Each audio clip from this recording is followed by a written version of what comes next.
Good evening. My name is Abby Gruber, and I am the Director of the City of Westminster's Recreation and Parks Department.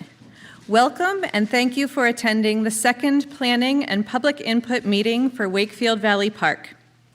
Your comments from the first meeting provided valuable feedback and input that you may see reflected in this version of the master plan that will be presented and discussed this evening. As we go through this process, please keep in mind that it is impossible to include every suggestion and park amenity request into a master plan. Your comments from the first meeting were carefully inventoried, categorized, ranked, and compiled into one document. That document was then used as a guide to establish a baseline for this iteration of the master plan. After tonight's meeting, we will evaluate the feedback received and apply relevant feedback to yet another iteration of the master plan. Once that version of the master plan is prepared, we will have a third and final master plan presentation and public input session. For those of you who are participating in person this evening, please remember to do the following to keep everyone safe. Maintain a safe physical and social distance, at least 6 feet apart. This is especially important when we break out into groups to gain public input. Make sure your mask covers your mouth and your nose, and please keep your mask on at all times. Understand that due to COVID concerns, there will be no public microphone at which we can entertain questions in a town hall format. Instead, at the rear of the theater, you will see an area labeled Help Desk. Please visit this area during the breakout session if you have questions that you would like answered, if you need clarification on the material presented, or if you have other input that you feel needs addressed. It is important to note that questions asked at the Help Desk will be recorded and will become part of the public record from tonight's meeting. Anyone participating virtually can submit their questions to wakefieldcomments@westgov.com. Please note, emailed questions will not be answered in real time, but will be answered within 48 hours of this evening's meeting and will also become part of the public record. With that, it is my pleasure to introduce to you this evening Mr. Peter Stone, Senior Landscape Architect with Pannoni and Associates. Thank you very much. Pete?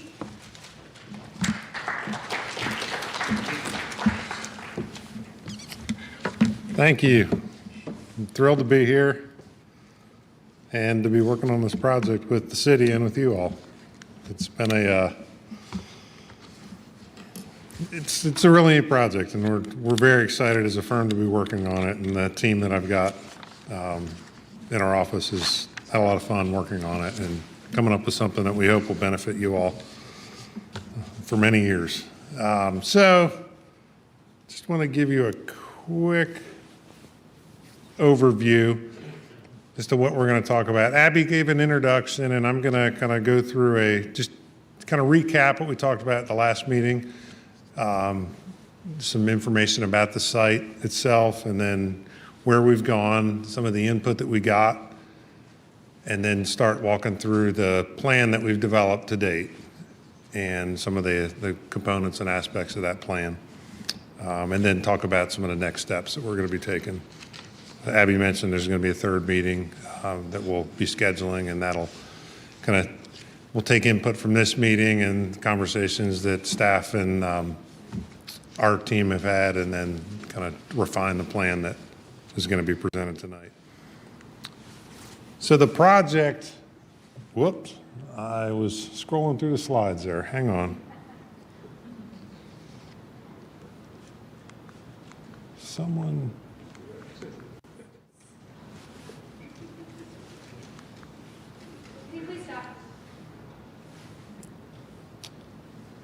So I'll go through, when the slide comes back up, we'll talk about the site itself. But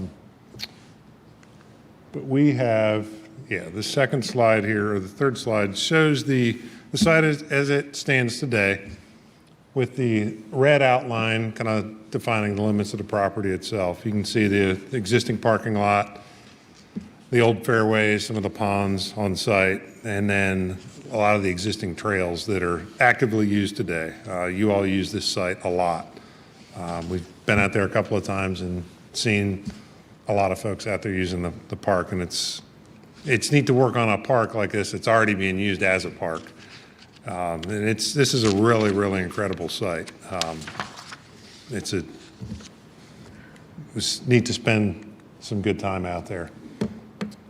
We went through and put together some just preliminary goals to help shape the master plan, and I'll kind of walk through these again. I walked through them at the last meeting we had, but the first kind of goal is looking at what are additional activities that we could develop on the park. Right now, it was a golf course. It's obviously not used as a golf course anymore. It's used primarily for walking, kind of outdoor walking, running, biking, those types of what I tend to call linear activities.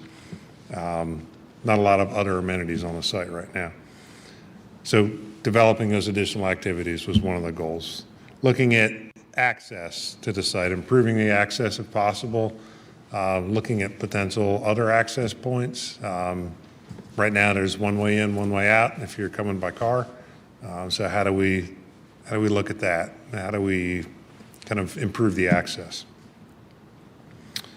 One of the big things the city asked us to look at was connecting this park to other surrounding parks and trails that the city owns and maintains that are nearby this park. So looking at those, how we make those connections is a big part of kind of what we started looking at initially with the plan that was presented last meeting and then what we're looking at tonight.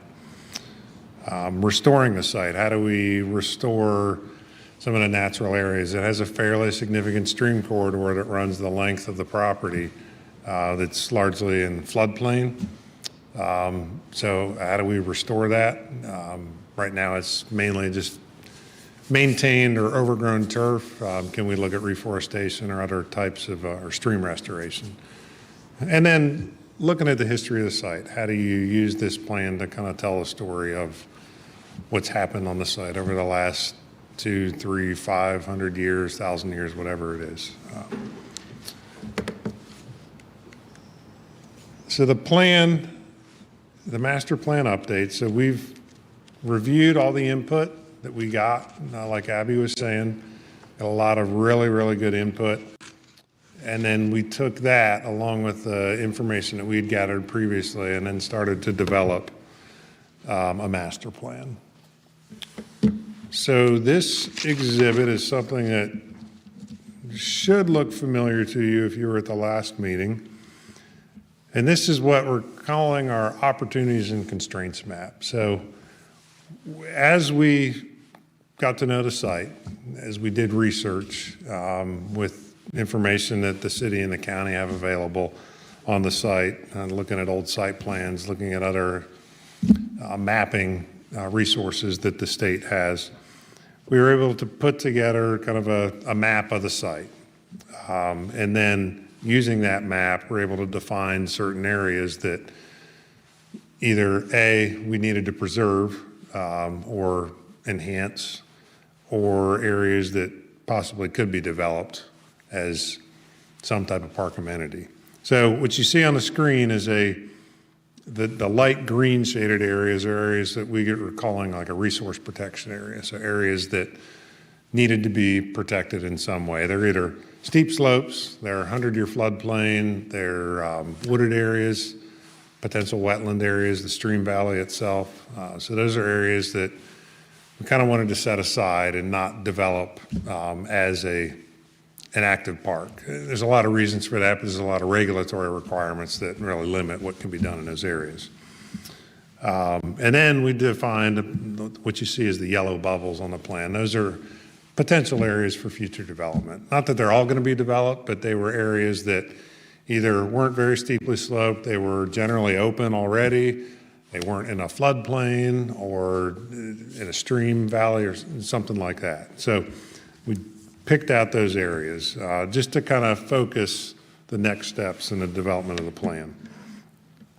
We also looked at kind of the existing trail network that's out on the site already, the path system that's there, and then started to look at, well, how we might kind of use what's there already, but potentially create additional trails, look at where the stream crossings are. There's a stream that runs the length of the park, so you got to cross that at one or more locations in order to kind of put the whole site together. So looking at those connections, and then looking also at off-site connections. Connections to the Wakefield Valley Trail that's generally down along the bottom of the screen, and then other city parks that are near this. And we also presented at the last meeting these boards, these photo boards, and got a lot of good input, both in terms of kind of how people use the site today. We're able to really get a sense of how the site's used by the input that we got from folks. And then got input into various activities that the community may want to see at the park itself. We got a lot of really, really good input, and just coming out of the comments, it was obvious that the community really loves the site, uses the site a lot, and feels strongly about the site, which is generally a good thing when you got people really involved in a site and really want to see the best site development, best kind of concept plan put forward. It's always helpful. And the input that we got also validated a lot of the initial discussions that the city and our team had about kind of the direction that we think the park should go as far as the use of the site. So it was helpful to get a lot of that good input. Looking at the park activities, as we started to put together the master plan, we looked at all the input that we got. And one of the things that I wanted to touch on that I think is important is just to talk about the scale of this site. It's a large site. It's roughly, I think, 187 acres. I looked at a number of other parks. I live down in Anne Arundel County, down near Annapolis, but I've worked up in Carroll County over the years on a couple of parks here in Carroll County, and done a lot of work in other counties around the state, especially around central Maryland, on park projects. And this is a big site. Most parks aren't this big. I've got a park near me that is roughly 50 acres and has 6 to 7 ball fields in it, and then some trails and some playgrounds and parking areas and things like that. But it's a 50-acre site. It's also got some wooded areas. Another park near BWI in Anne Arundel County that is 260 some acres and has a lot of different activities in it. It's heavily programmed. It's an old farm, so they've got an agricultural component to the park. But a lot of trails, a lot of wooded areas that are set aside, and they've got, I think, between 9 and 11 ball fields on the park, as well as other courts and playgrounds and things like that. So this site itself, this is 187 acres, so it's a large site that can accommodate a lot of different activities. It's obviously, as shown on the plan, the concept plan that we showed last meeting, there are some areas that we really can't develop other than things like trails. But it is a big site. And looking at also at some of the Carroll County parks that we've worked on, Leicester Park over in Hampstead was a park that our firm did, I guess 10 to 15 years ago. That's a 100-acre site. At this point, largely undeveloped, but it does have one ball field and some trail systems and things like that. So just for comparison's sake, just to help people understand the size of the park, it is large. And I think you'll see on the plan that's developed, there is a lot of area that can be used for different things. I talked last meeting about linear and destination activities. The destination activities are those activities where you tend to have a lot of people kind of parking and walking to a spot where they're going to be for a while, whether it's a ball field or a playground or a pavilion or a community garden or something like that. It's a destination. And then you've got these linear activities that are generally oriented around trails, where you're walking your dog, walking as a family, riding a bike, running, that type of thing, hiking.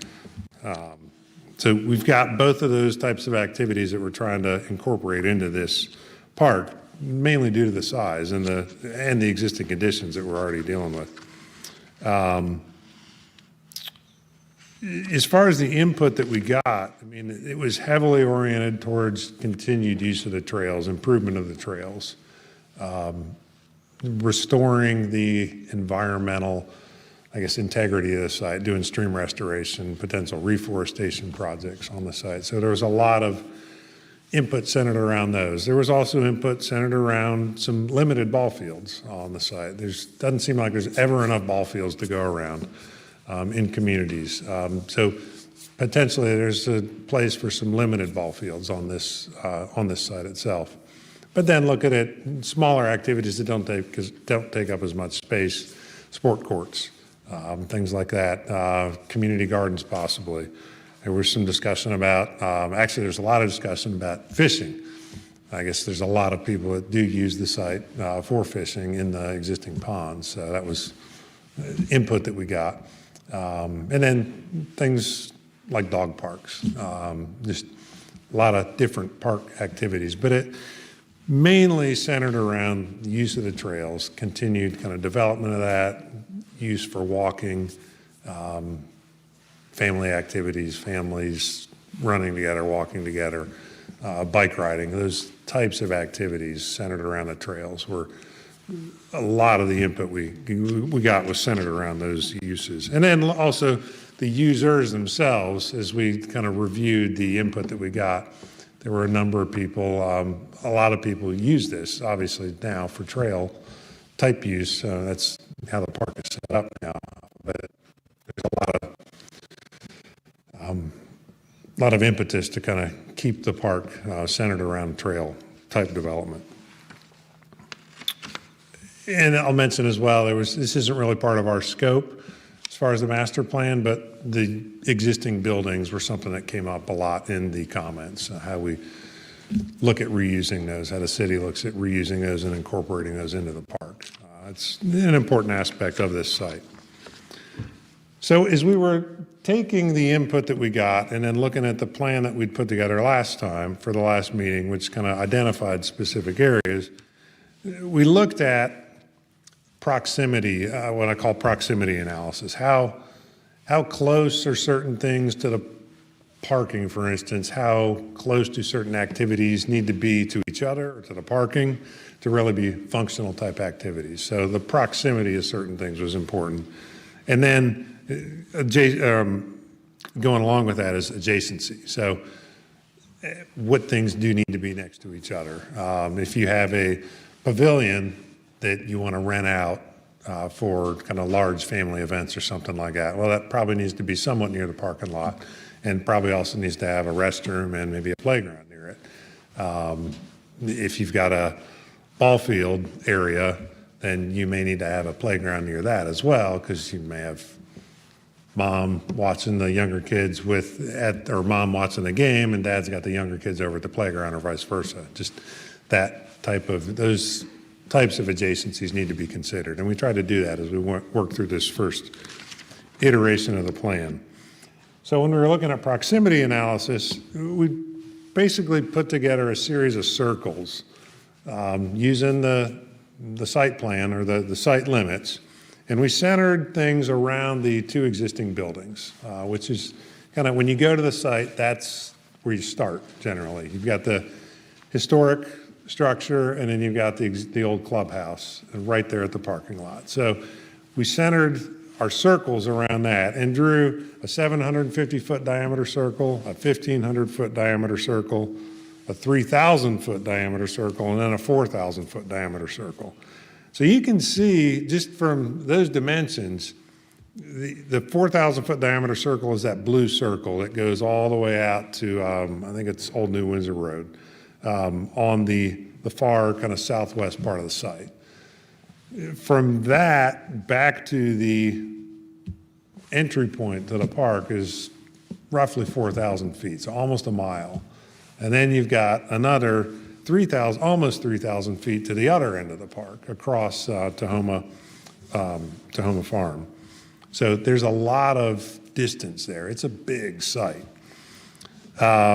The distances, the reasoning we kind of use, the reasons we use those distances, I mean, most people, when they walk, they want to, if they're going somewhere where they're driving in their car, like they're going to a sporting event, for instance, like a kid's game on a field, or going to a playground or whatever, they don't want to walk huge distances. So 750 is kind of that was the outer limit generally, that like people that are doing those types of destination type activities would typically want to walk. I mean, some people will walk further, but we tried to kind of look at those limits and then figure out, okay, well, what really makes sense to fit in those particular, inside those circles, for instance. So then we produced what I'm going to call a neighborhood map for the park. And we identified specific areas within the park, generally based on proximity, and then started to look at, okay, well, what kinds of activities go in this neighborhood, for instance. And there's some natural, like, kind of breakpoints around the or on the site plan. Generally, when you've got the park core, which is the parking lot and the existing buildings. So that's a natural kind of neighborhood, if you will. And then you've got the long stream valley that runs along as you see it along the bottom of the screen there, generally from northeast to southwest. So those are two kind of easily identifiable neighborhoods. And then also the section of the park across to Homer Farm Road it's kind of a world unto its own. And a neat part of the park as well. So we looked at what goes inside each of these neighborhoods, what activities kind of would make sense to put inside each of these. And I'll just run through these real quick. The park core, I mean, it's the core near the existing buildings, near the parking lot. That's where people enter. It's kind of the first place they go to, so it makes sense for that to be the core. This would generally include things like fields, playgrounds, large pavilions. If there was an event type area, whether it's a concert or a play or a family reunion, that type of thing, or a wedding, those types of things make sense to be in that kind of core area. Sport courts as well, where people have equipment and stuff that they got to bring. They don't necessarily want to be walking half a mile to get to where they need to be. Then we identified the lake area. So this is kind of the area, the northeast portion of the park. There's a large lake that is actually a really beautiful spot on the park, and it's got some real nice kind of views looking out down the stream valley. This is probably an ideal spot for like a fishing type pier, if we were to do a fishing pier. Maybe a small picnic area as well. A playground would make sense up there. A small parking area. So one of the things we looked at as far as access was, we've got the main access now to the parking lot. Are there other areas where it makes sense to do other access points, either for future access or for just a small parking area, just to give people another way to get into the park? And this is one area where we looked at both a kind of a small parking area and potentially future access. Maybe this is the potential front door of the park, coming in across from, there's a cul-de-sac off of Tahoma Farm Road, and we'd want to line driveways up there, but that may make sense for that to be the front door of the park, off of a higher volume road than is currently available with the current access. Then there's the East Meadow, which is on the other side of Tahoma Farm Road. And generally, this is probably just walking paths, open lawn, open meadow areas. And then there's one potential offsite connection to another trail through some county-owned land here as well. The Great Meadow, what we're calling the Great Meadow neighborhood. So that's, if you're standing kind of on the back side of the clubhouse looking out over the old fairways, that's kind of it's a nice open area. You've got some large kind of stands of evergreen trees that split up the fairways, but it's just this nice open meadow area that could be used for lots of different things. But probably is just going to end up being unprogrammed space, just open area that people can use. Walking paths as well, and then a potential small parking area off at Tahoma Farm Road just to get into this part of the site.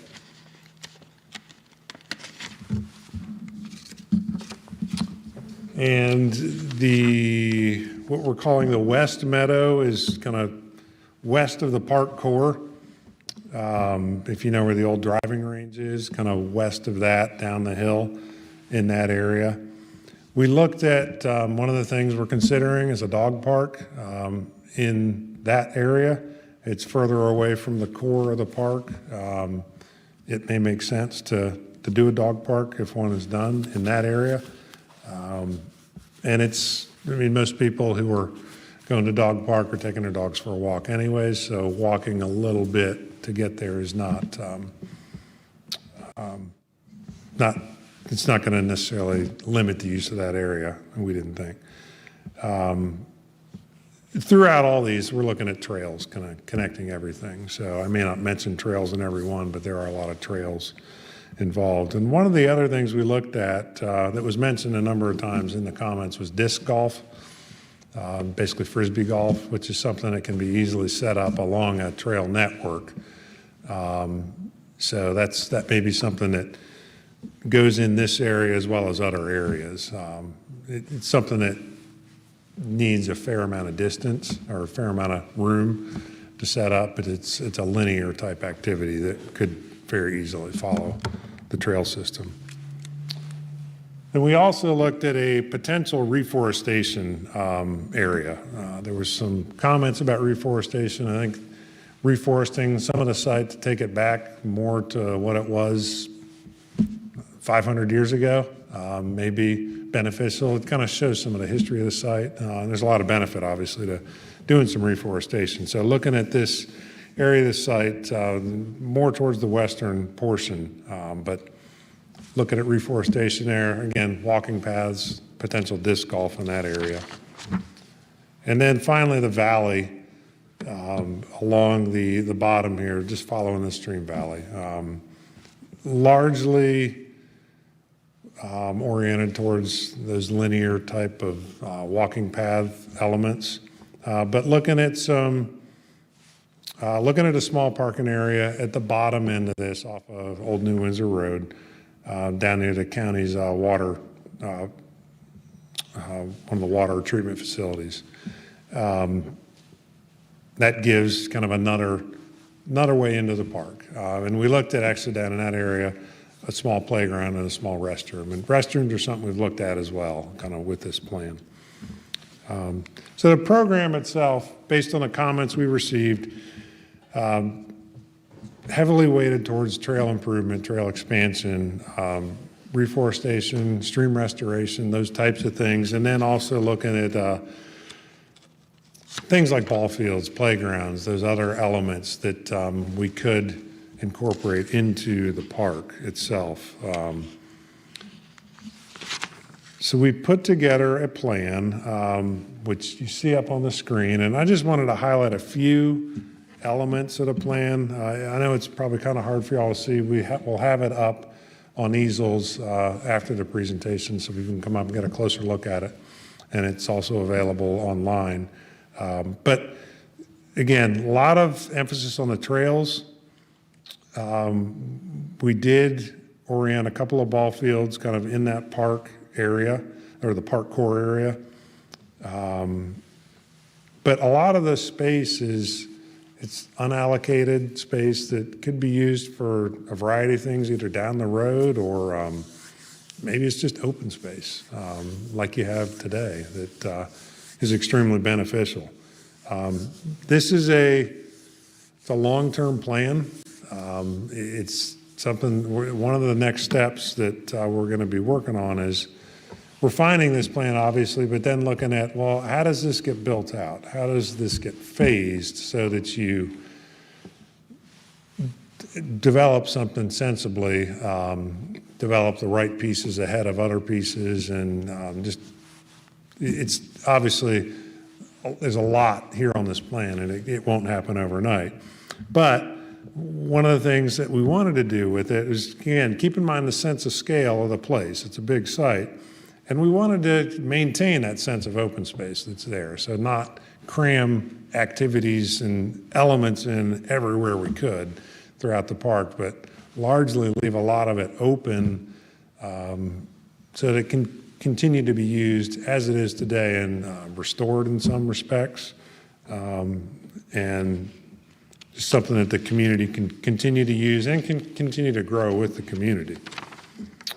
I am going to turn it back over to Abby with kind of further instructions on what we'd like to ask you all to do.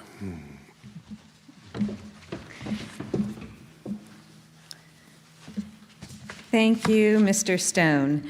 And thank you for listening intently as we went through the slides. Now it's your turn to tell us what you think. There are 3 questions contemplated around the perimeter of the room this evening that are very deserving of your input.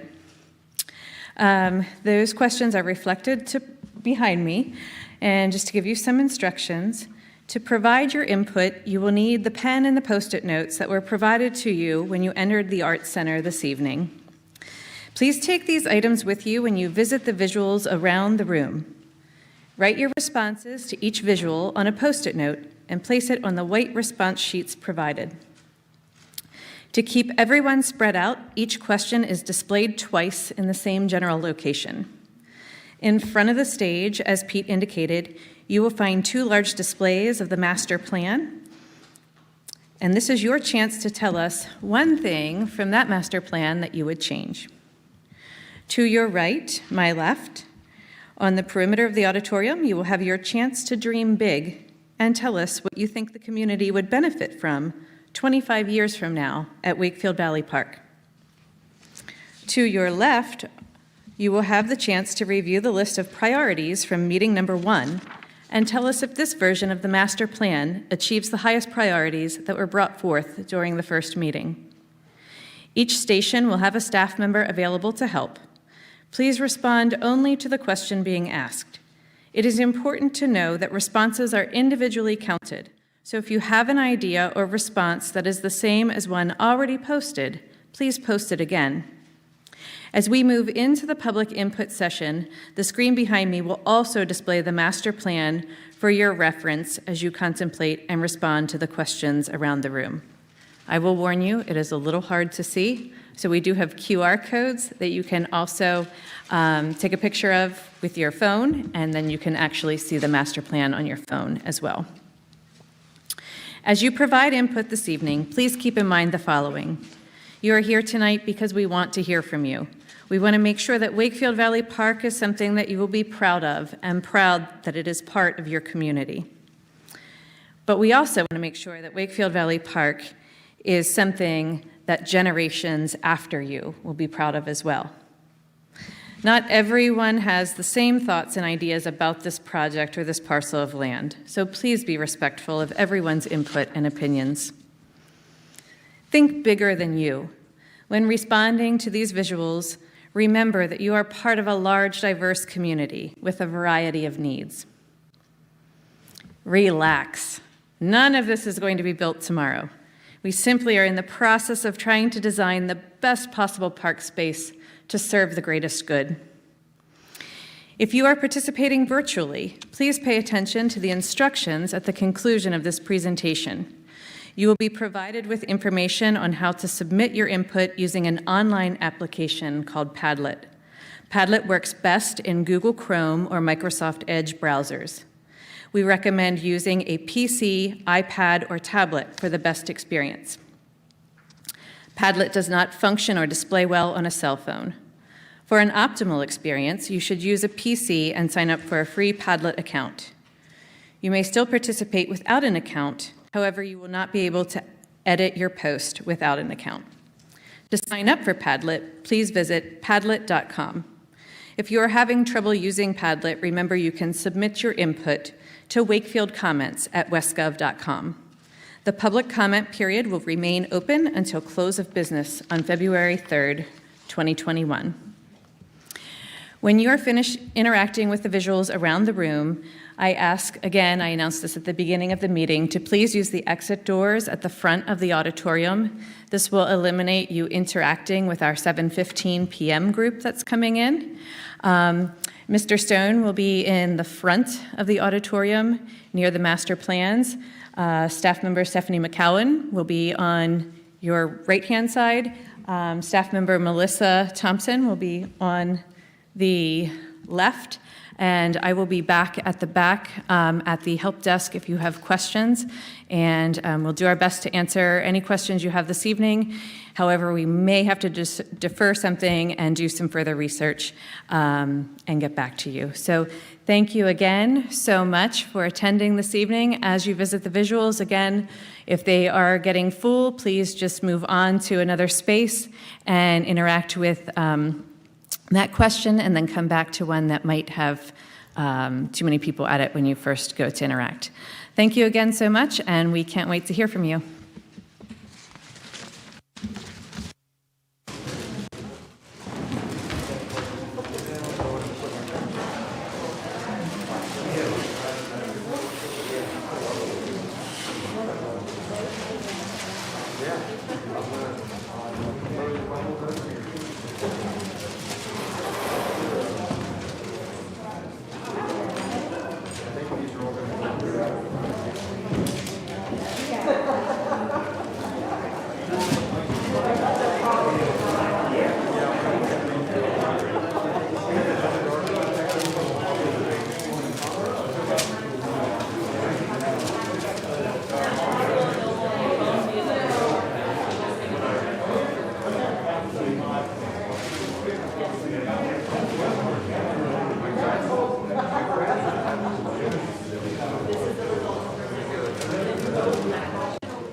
there's a landowner here.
That must have been riveting.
Good to see you.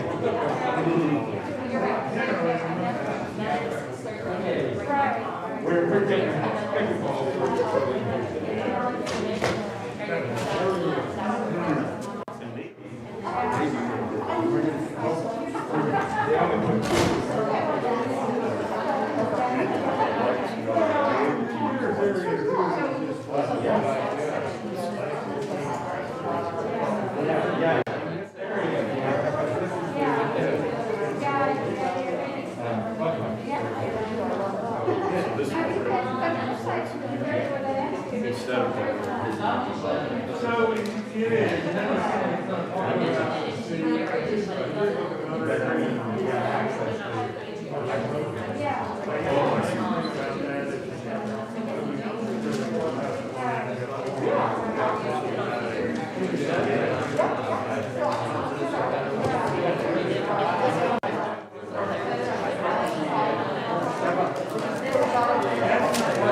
Yeah, but like even for here, you're in the center.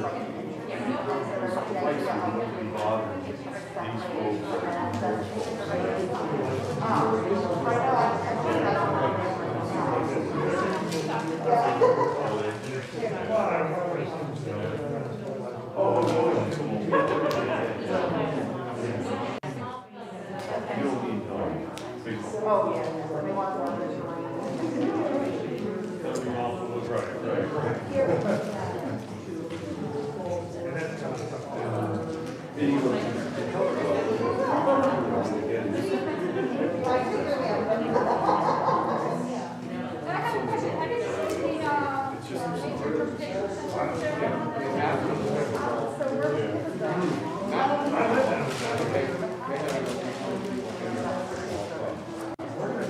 It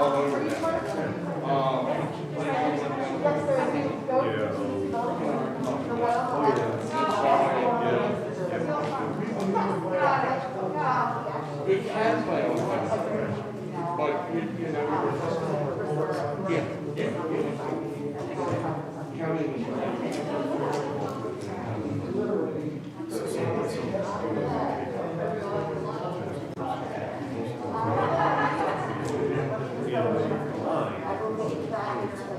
They're probably in line on, and then some have, that's most of them. Affordable net, you come in, you put affordable net, play the game, and we got however, you have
Right.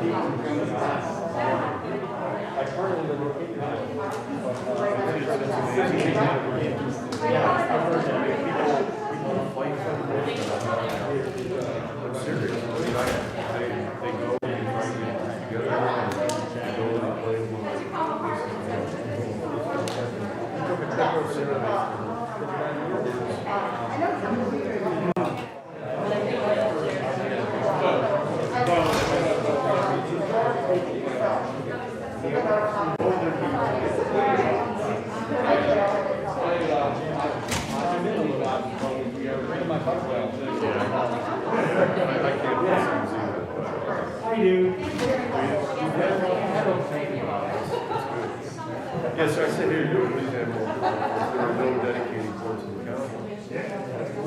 So I don't know where. I did it.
These are multi-purpose fields, they look like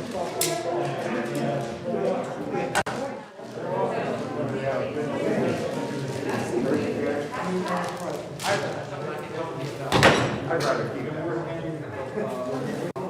Yeah, I like that. When we were at that. Once again, wonderful to meet you. Yeah. Well, I'm excited.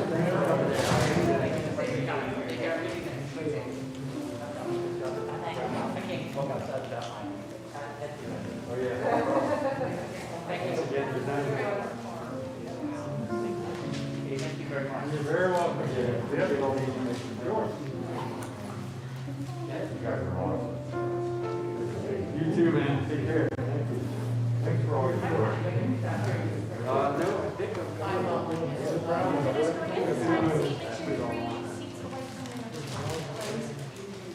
No sitting in the audience.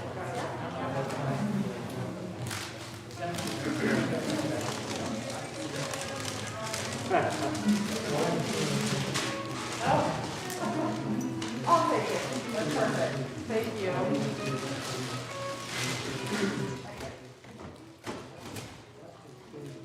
Thank you, guys. Have a good evening.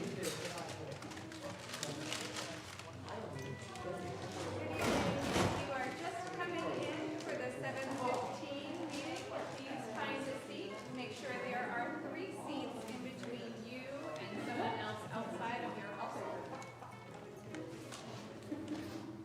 Also, as we wait to start the session, if you could make sure your cell phones are silenced, that would be fantastic. If you're not familiar with the facility, the restrooms are located in the front where you entered, in the lobby on the left-hand side. And we'll get started right at 7:15, and I'm gonna have to have Lindsay give me the high sign because I didn't bring a time-telling device up here with me.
That might be the opportunity, because Jeff keeps saying that that building is still structurally sound.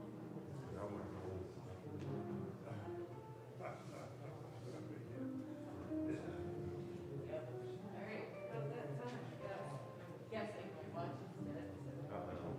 I miss Bill and Larry. My wife just. In that post? And I didn't notice it. I just saw Jess and I was like, yeah. Oh, now it wants me to tag you. May I tag you?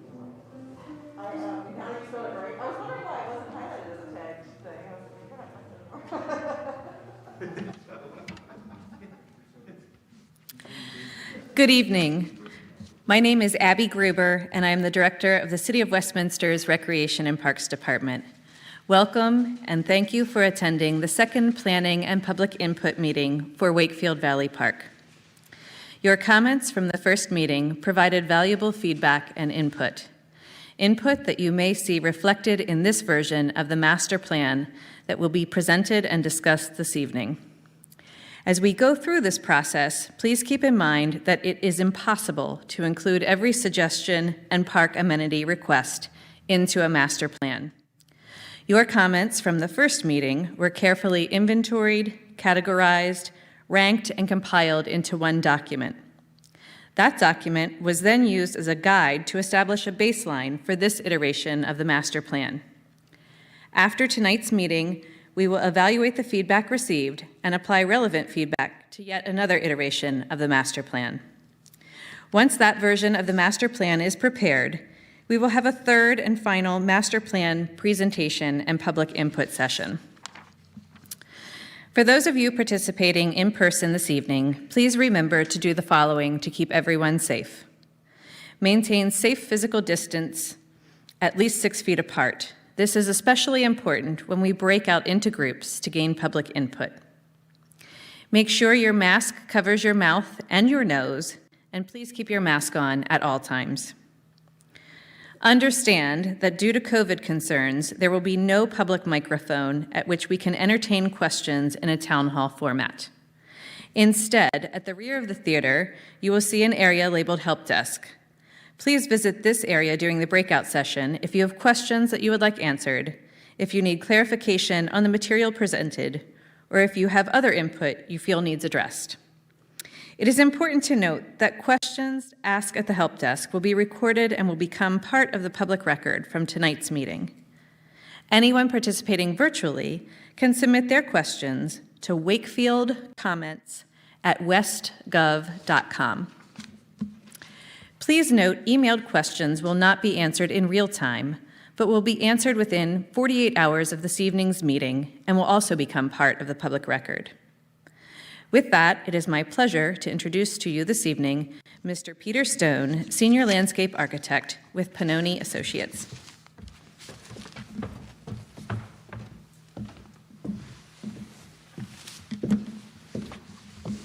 Thanks, Abby. I'm really excited to be here, and we're very happy to be working on this project. Our team's had a lot of fun so far putting this together and visiting a site and coming up with a plan that we think is going to be a huge benefit to your community. Wanted to just run through a couple of things, to give you an overview of what I'm going to be talking about. We'll look at just a brief overview of the project itself, the site itself, the things that we've the information we've gathered so far on the site. Give you kind of a summary of the input that we received at our initial meeting or after the initial meeting, and then look at the master plan that we started to develop and kind of run through some of the components and the parts of that, and look at also how we developed that plan, how that was put together, what tools and things we use to start making some decisions and start coming up with the plan that you're going to see. And then go over some next steps, kind of outline where we're going to go from here. Abby mentioned the third community input meeting that'll happen, and we'll start to talk about some of the decisions and the things that we'll be doing going forward. And then we'll have a time for some input. So the site itself is it's a large site, and I'm going to talk about this some later, but this is a large site, 187 acres. I'm sure most of you all are very familiar with it. It's a fantastic site. I've spent a little bit of time there myself, and as we've been putting this together. You've got the stream valley and then the existing trails, and it gets a lot of use already. So we're really excited to be working on something like this, where it's not just this kind of piece of property that nobody uses, but you're already using it. So how do we kind of take what's already there and develop that, and then kind of look at some other things that can be added to it? As we put the plan together, one of the things we do is just try to develop some goals, some things that will help guide the plan. So we outlined a number of things that you see here, 5 basic goals. And the first goal is, how do we incorporate some additional activities? How do we develop additional activities in a sensible way that are sensitive to the existing conditions of the park, but also kind of meet some of the needs that the community has? How do we improve access to the site? The access is, it works now, but there could be some improvements. How do you provide access to other parts of the park as well? How do you connect the existing trails and the park to some other surrounding parks and some surrounding networks that the community has, that the city has? How do we make those connections so that people aren't necessarily dependent on driving to the park, but could potentially walk to the park? How do you restore the site? It's an old golf course. It's kind of overgrown right now. There's a lot of areas that could use some restoration, especially along the stream valley itself, down along the bottom part of the park. So how do we look at incorporating restoration into a master plan? And then how do we look at the history of the site and use that as part of this master plan to kind of tell the story of the site? A lot of you, if you were at the last meeting or reviewed the documents that were presented at the last meeting, you're familiar with the plan behind me.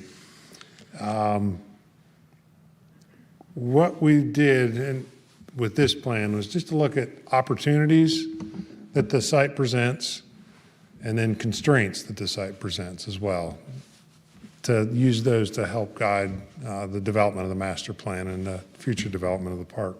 So we looked at things like, where's the stream systems on site, where are the wetland systems on site? How do we take those into account? Where are there areas that are steeper slopes that we probably don't want to really get into as far as doing additional development? Where's the floodplain that we really can't do anything with? Where's wooded areas? Starting to look at all those, and then identify areas that don't contain any of those features that we potentially could use for future development. So the plan shows that light green shade, which is generally what we're calling resource protection areas. Those are areas we probably don't want to get into too much for real intense development. Maybe something like a trail system would be appropriate down there, but beyond that, we probably don't want to get too far into doing a lot of disturbance and a lot of work. Those are areas that should be restored to more of their natural condition.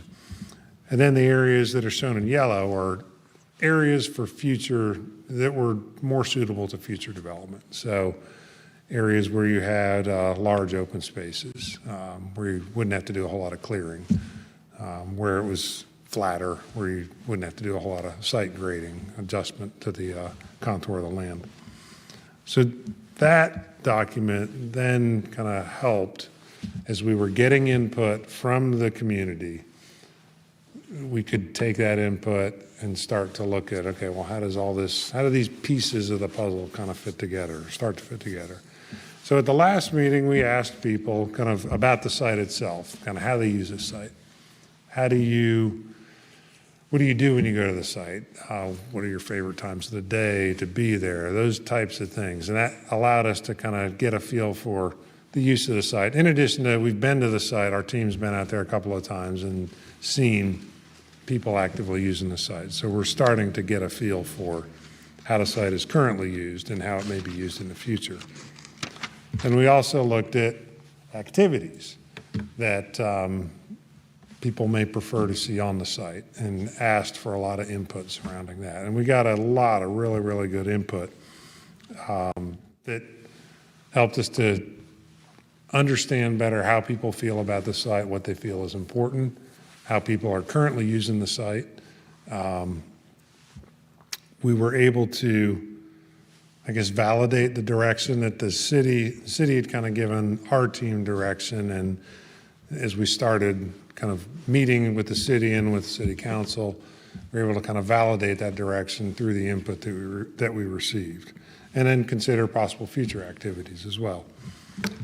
So we got a lot of good input based on that meeting and looked at all those activities that people kind of preferred and thought were important. One of the things, though, that I think is important to talk about here is we look at like a lot of different activities. This is a big park. It's a big property. And when you look at similar parks around both Carroll County and other surrounding counties, this is a big park. The scale is big. And I'll talk about the scale some later on, just to give you a sense of how large the park is, the property is. It's 187 acres. So, I mean, that doesn't necessarily mean a whole lot unless you deal with kind of property and surveying and things. But, I mean, it's a lot of space. I was looking at some similar parks down in Anne Arundel County. I live down in Anne Arundel County near Annapolis. I've got a park close by my house that's roughly 50 acres. It's got some trails. It's got a dog park. It's got 6 to 7 ball fields. It actually has some equestrian components to it as well. That's 50 acres, and there's a lot happening there, but it does have some wooded areas incorporated into it as well. There's another park in Anne Arundel County. It's a lot larger, 260 acres, that's got probably close to 11 ball fields, some sport courts. It's an old farm, so there's an agricultural component to it. It's got disc golf, playgrounds, and it's got a lot of kind of set-aside wooded areas that are used for walking paths. So just to give you a sense of kind of what could go into a park, there's a lot of space here, and it can accommodate a lot of different types of uses. And we believe retain a lot of its original character, the character that you all are used to experiencing today. The input that we got was a lot of it was centered around trail use, walking, running, hiking, biking, using the trails that are out there. That's what's done today. So naturally, a lot of it would be centered around that. But there's a lot of desire, I think, to keep that type of use, to develop that more, to improve the trail system on the site, and to kind of look at restoring kind of the natural systems on the site to provide greater wildlife habitat or reforestation, things like that. There's also a desire, I think, for some fields. We did get that out of the input that we received. More fields. It doesn't seem like there's ever enough fields, but having some field component to this seemed to be important to folks.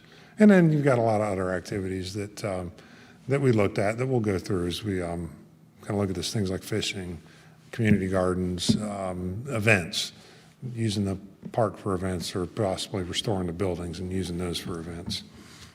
As we look at the activities that are mainly centered around, like I was saying at the last meeting, linear types of activities, which similar to trails, disc golf, biking, those types of things, where you have a linear kind of program where people are moving along a pathway. And that's how they experience the site. But then you also have destination activities where somebody's going to a field for a sporting event, going to a playground to play. You're going to a spot and you're going to be there for a while. So as we looked at the activities and looked at the space, we tried to orient kind of different activities based on kind of linear and destination. Where does it make sense for certain things to fit?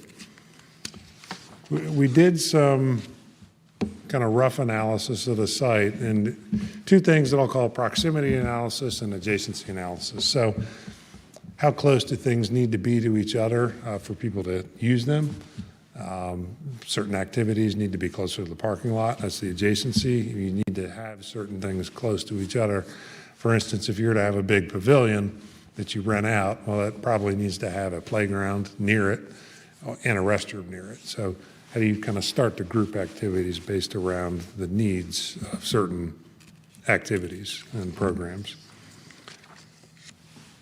So as far as proximity, the exercise we went through was looking at kind of the site itself and then how spread out is it? How big is it? And this diagram just gives you a sense of the size of the site. So the inner circle there, and actually before I go into those, we centered all the circles around the two existing buildings on site, the clubhouse and the historic structure, right there at the parking lot. That's where most people start their experience of the park. You drive to the site and you start there and you can kind of fan out from there. So we centered things there. And then we looked at kind of a series of circles. Well, how far do we spread stuff out? How far do we locate things away from the parking lot? That first circle is a 750-foot diameter circle, the red circle. And as you go out, the pink circle, 1,500 feet from that center point.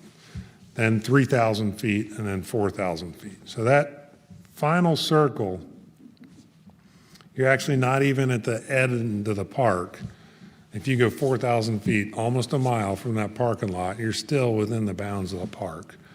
And that's just one direction. Going back the other direction, you see that green circle going across Tahoma Farm Road, and that end of the park's almost 3,000 feet away from the center. So it's a huge park. I mean, it's area-wise, it's 187 acres, but it's also kind of spread out. It's stretched out. It's not like a regular rectangular space. So there's a lot of space on the site to accommodate a lot of different things, as you'll see. Taking the proximity stuff, we then started to put together what I call like a neighborhood map. How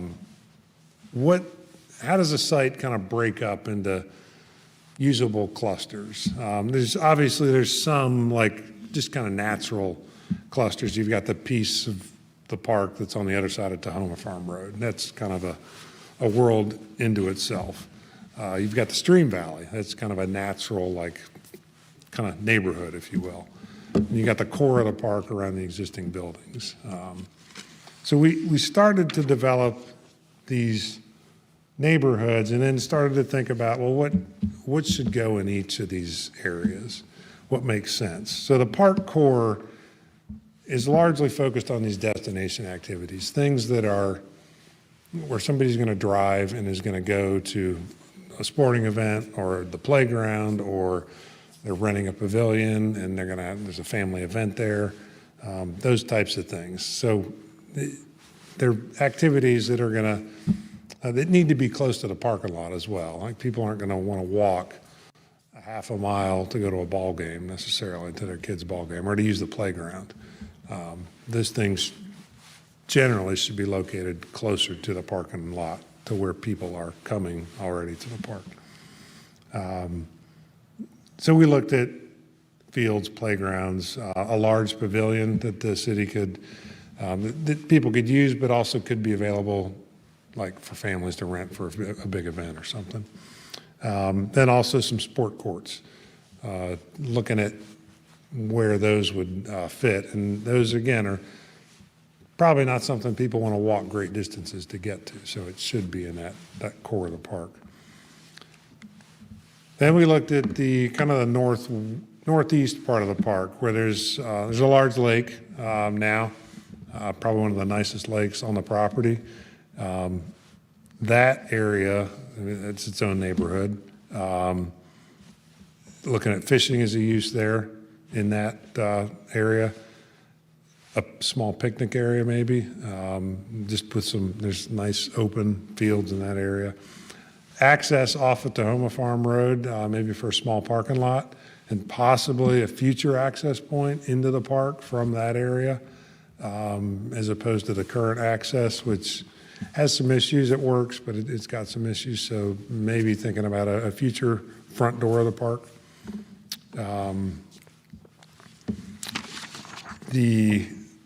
The other part of the park on the other side of Tahoma Farm Road, the East Meadow, what we're calling it, largely just a passive area, walking paths, open lawn areas, not looking for real intense development over there. It doesn't have any vehicular access. It's a little more challenging to get to. You've got to want to go there. So could be a nice space, though. It is a nice space today and could be turned into something really special. With all of these, I don't necessarily mention trails in all these, but the trail system runs through all these. And we're actually looking, I think we did a quick takeoff on the trails that we've got laid out currently on here, and there's over 6 miles of trails that are proposed. I'm not certain what the exact distance of the trails today is, but I know we're subtracting some and adding some. I think we're probably a net add, though, as far as adding additional length of trails on the site. So one of the nicest areas is actually below the existing clubhouse, which we're calling just a great meadow. So the existing fairways, it's a really nice open area. That's an area we probably would just leave kind of as is, largely, walking paths through there, but it's just a nice open lawn area, and it's something that could be, I mean, you can use it for all kinds of different things, but it's not necessarily programmed space as far as a field or a playground or something like that. It's just open lawn area. As you move to the west of the park core, west of the parking lot, west of the existing driving range, looking at, again, another open area, potentially a dog park in this area. People are going to walk their dogs anyways. Having the dog park be a little farther outside of the core is not necessarily a bad thing. Potentially some community garden areas in this area, or just another type of some restoration as far as doing some native plantings. Disc golf is something that we got a lot of input on, and basically frisbee golf. It's kind of a natural accompaniment to like a large trail system, something that people can, if you want to do it, you can do it. It's something that's relatively easy to implement, but would make sense kind of more in this southwestern part of the park along the stream valley. This west meadow, and then the forest, which we're looking at in this particular area, possibly some reforestation, just planting, establishing like a native type forest, native shade trees. There's a lot of evergreens that are in there now that were planted as part of the golf course. So kind of looking at that area and how do you turn that into something that could be pretty neat. Walking paths again through that area, throughout the whole site. And then finally, you've got the bottom of the site, the stream valley. It's that long, linear, probably over a mile long from top to bottom, one way. Looking at that as far as just largely walking trails. Bridges across the stream, looking at upgrading bridges, maybe taking some of the bridges away, but trying to provide good access through that area for the continued use of kind of community as far as walking and running and things like that. Also looking at kind of stream restoration along there. How do you replant that area to recreate a stream buffer that really isn't there today. A lot of the mature vegetation came down as the golf course developed. So how do you reestablish some of that to kind of reestablish natural habitats, but also provide shade, all kinds of different things through there. So we took all that, took the input we got, took the kind of the neighborhood maps that we came up with, and then the opportunities and constraints map, and looked at a program. And as I had mentioned previously, I mean, a lot of the kind of input we got centered around these trails, trail improvement, trail expansion, restoration, reforestation, stream restoration, some limited ball fields, looking at how we incorporate that, and then other park type activities, the playgrounds and so on, things like that. So how do we take all that and then turn it into a plan? So this is the plan that we'll have it up on the screen at the end of the presentation, but we've also got some, it's kind of hard to see, we have some boards down front which also have the plan. But just wanted to highlight a couple of things and again emphasize the scale of the site. It's a large site.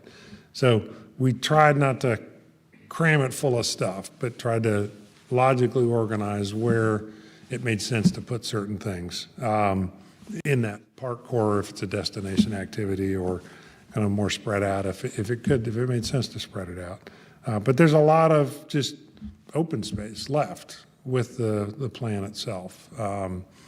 We're not trying to fill it full of kind of development and activities. I think we've tried to maintain the character of the site as much as we can, while incorporating some things that are seen as needs in the community. Next steps, we'll be looking at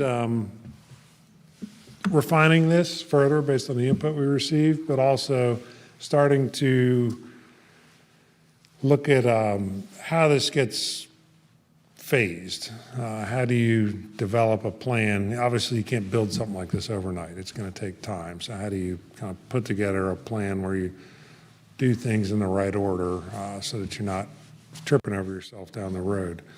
Looking at kind of some real rough preliminary costs, and then continuing to look at the access. How do we access the park?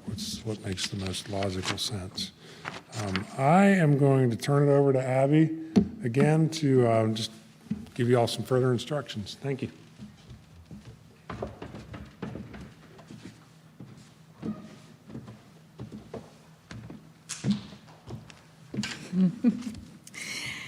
So this evening you will find 3 questions contemplated around the perimeter of the room. And those questions are actually reflected on the slide behind me. To provide your input, you will need the pen and the Post-it notes that were provided to you when you entered the Arts Center this evening. Please take these items with you as you visit the visuals around the room. Write your responses to each visual on a Post-it note and place it on the white response sheets provided. We probably don't have to worry about it as much with this group, but just to keep people spread out, each question is displayed twice in the same general location. In front of the stage, you will find 2 large displays of the master plan presented this evening, with your chance to tell us one thing that you would change. To your right, on the perimeter of the auditorium, you will have your chance to dream big and tell us what you think the community would benefit from 25 years from now at Wakefield Valley Park. To your left, you will have the chance to review the list of priorities from meeting number 1 and tell us if this version of the master plan achieves the highest priorities that were brought forth during the first meeting. Each station will have a staff member available to help. Please respond only to the question being asked. It is important to know that responses are individually counted, so if you have an idea or response that is the same as one already posted, please post it again. As we move into the public input session, the screen behind me will also display the master plan for your reference as you contemplate and respond to the questions around the room. I will caution you, it is a little hard to read from out in the audience. We do have QR codes posted, so if you'd like to be able to view it on your phone, you're welcome to do that as well, or you can always visit the actual paper visuals at the front of the room. As you provide input this evening, please keep in mind the following. You are here tonight because we want to hear from you. We want to make sure that Wakefield Valley Park is something that you will be proud of and proud to have in your community. But also, we want generations after you to be proud of it and use it as well. Not everyone may have the same thoughts and ideas about this project, so please be respectful of everybody's inputs and opinions. Think bigger than you. When responding to the visuals around the room, remember you are part of a large, diverse community with a variety of needs. Relax. None of this is going to be built tomorrow. We are simply in the process of trying to design the best possible park space to serve the greatest good. If you are participating virtually, please pay attention to the instructions at the conclusion of this presentation. You will be provided with information on how to submit your input using an online application called Padlet. Padlet works best in Google Chrome or Microsoft Edge browsers. We recommend using a PC, iPad, or tablet for the best experience. Padlet does not function or display well on a cell phone. For an optimal experience, you should use a PC and sign up for a free account. You may still participate in Padlet without an account. However, you will not be able to edit your post. To sign up for a Padlet account, please visit padlet.com. If you're having trouble using Padlet, remember you can submit your input to Wakefield comments at westgov.com. The public comment period will remain open until the close of business on February 3rd, 2021. When you're finished this evening interacting with the visuals around the room, please be sure to exit the doors at the front of the theater. However, we are a smaller group this evening, so if you're parked closer to the main entrance, I think that you could probably go out that way. Just be cognizant of passing people in small corridors.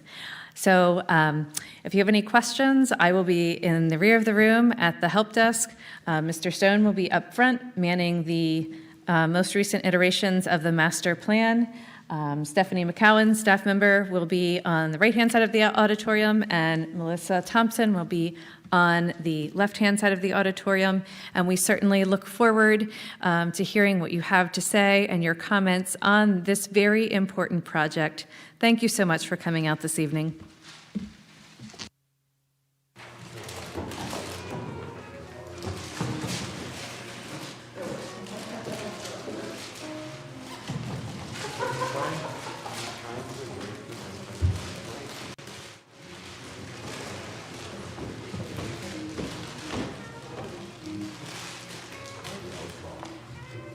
I thought you were saying something like, click on my link, and that's what came up. I was like, oh, your photo is you're looking for something to text me.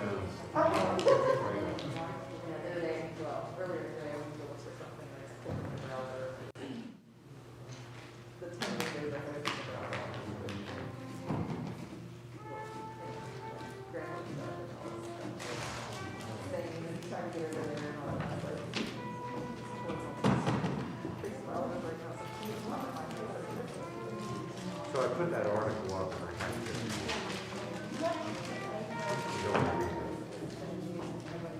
You know, one of the main things I said too.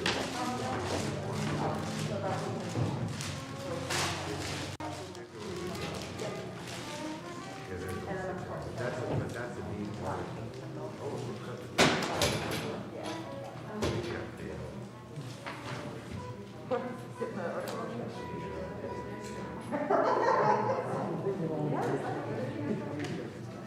Yeah, but I wanted to put it on Facebook.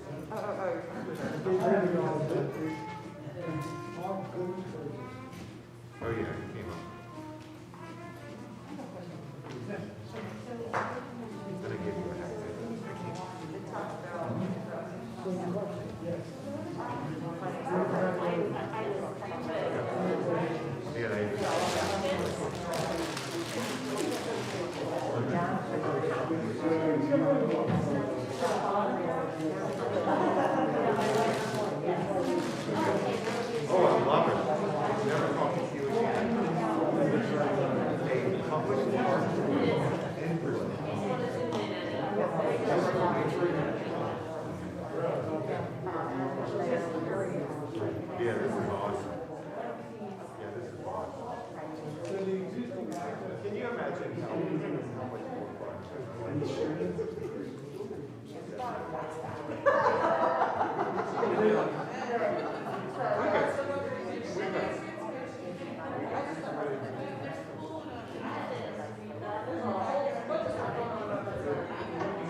Oh, my word.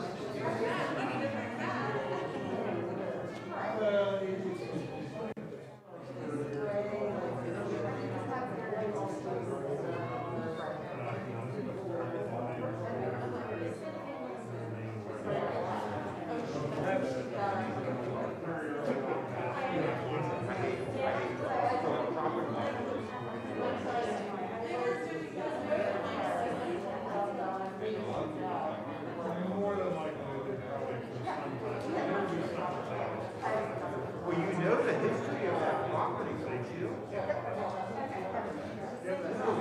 But all of Green Street was developed late because it was nothing but swamp and streams and they still have. Oh, I remember this, I was on that sinkhole 48 hours with Jeff Glass. And that's how I met Ann. That's how I met Ann. Yeah.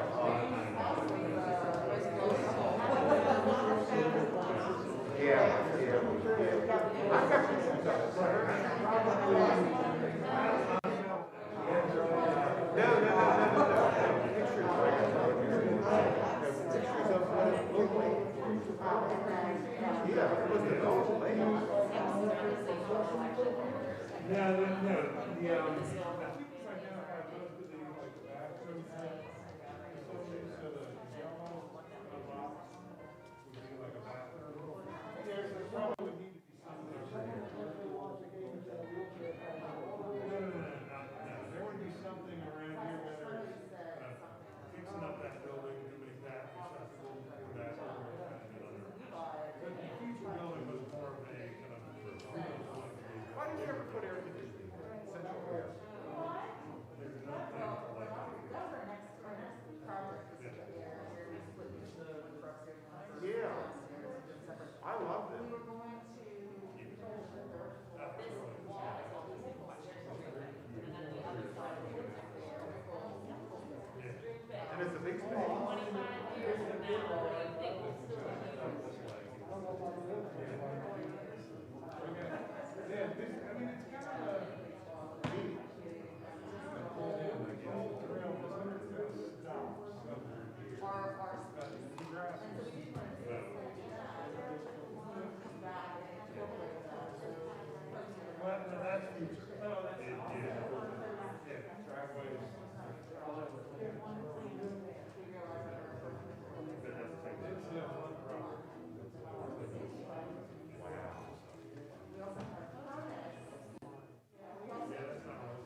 Advanced freight phone.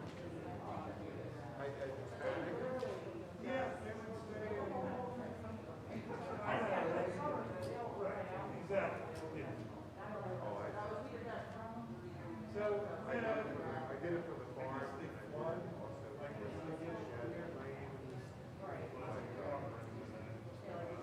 But advanced freight phone, he's Hispanic. I was out back in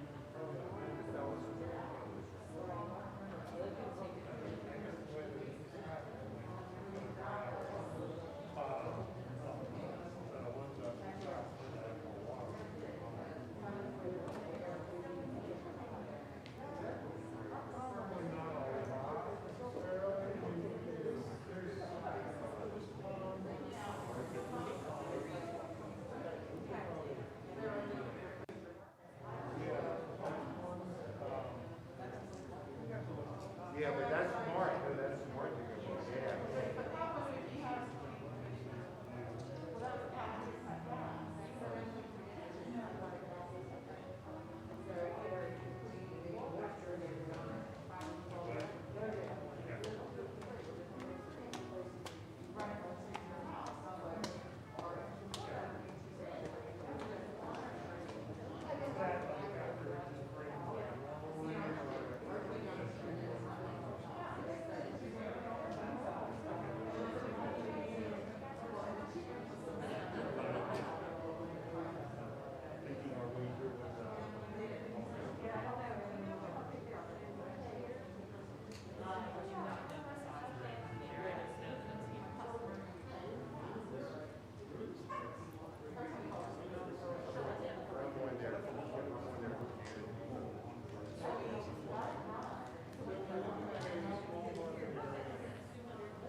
Did you do